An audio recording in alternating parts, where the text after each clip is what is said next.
I'm working on today is a 2012 Nissan Altima, and it's a 2.5 SL. And I'm taking that hub assembly off. And what you'll need to do, now this is a Texas car, so it's not all nasty like up north, but this backing plate usually sets like this on there, so it's just easier for folks to see. On Nissans, the hub has the reluctor integrated into it with a little window that you have to line the window up. So when you take the hub off, you have to take the ABS sensor out, or you will bust that sucker right off. Okay? They bust off real easy. It's amazing. Ask me how I know. Anyway, so that's just a 10 millimeter. No big deal. And then it has 4 bolts in here. Okay, and those are 17 millimeter bolts, and I've got those out with this particular 17 millimeter right here. Okay, now you can do it with a straight socket, just a short socket and an extension. It's possible to do it that way as well.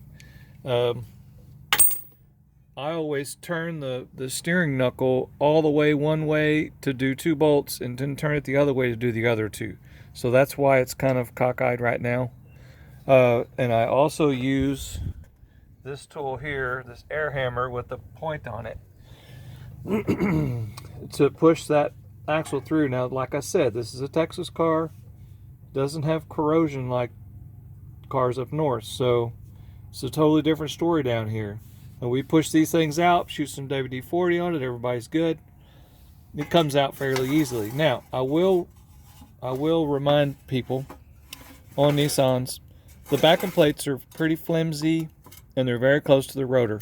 If you bend this backing plate, make sure you bend it back and check it after you put the rotor on, and make sure that the rotor is, put a lug nut on and check that rotor so it doesn't hit or rub, because it will make a hell of a noise, and you'll have to take it back apart and get in there with a pry bar or screwdriver or whatever and bend this thing back all the way around because you pulled on it when you messed with it. So anyway, so that's how things come apart.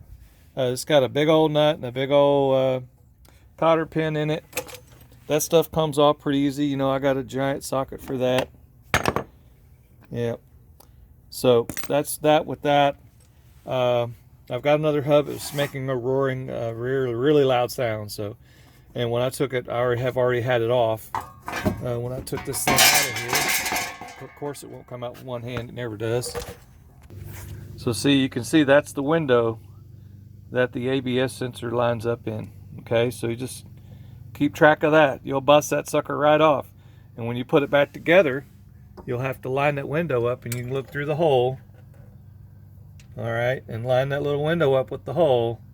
If you don't, of course, the other bolt holes won't line up either. But I've seen some of these come with that hole in the wrong place sometimes. So just make sure that you get it the right one with the hole in the right spot. I think it's got a, I don't know what that is. Anyway, but yeah, it comes apart, and this particular one, it's pretty tight. It doesn't have a lot of, I can't feel a lot like it's not loose, but when you're driving down the road, man, it's got a really loud sound coming out of it. So anyway, that's the end of the thoughts on that thing. When I put this back together, I always put some type of lube on here, you know, some silicone or something that's going to be rubber seal compatible, because you know there are some small rubber gaskets in here in different places that you don't want to mess them up. Always make sure and you hang the caliper on something so you don't mess this hose up, because that's not fun having to mess with that either. The other thought I had is when I pop the hood on this car, you know, I always check my batteries. You wouldn't believe it. This sucker's got a Walmart battery in here, and when they put it in here, they didn't put the freaking clamp on there. Look at this crap. It pisses me off. So we're going to have to get another clamp for it. I mean, the clamp and the apparatus, the bracket and everything, it's just gone. It's all gone. Somebody threw it on the ground when they put this battery in. So we'll have to have a look at that, and I'll probably have to order one from Nissan. But I remember, if I remember right, it has a bracket that goes across and it bolts into this hole here. So we'll have to fix that. So anyway, That's my thoughts about what's going on here with this Nissan today. It's probably about 130,000 miles. It's a really low mileage car. Y'all have a good day.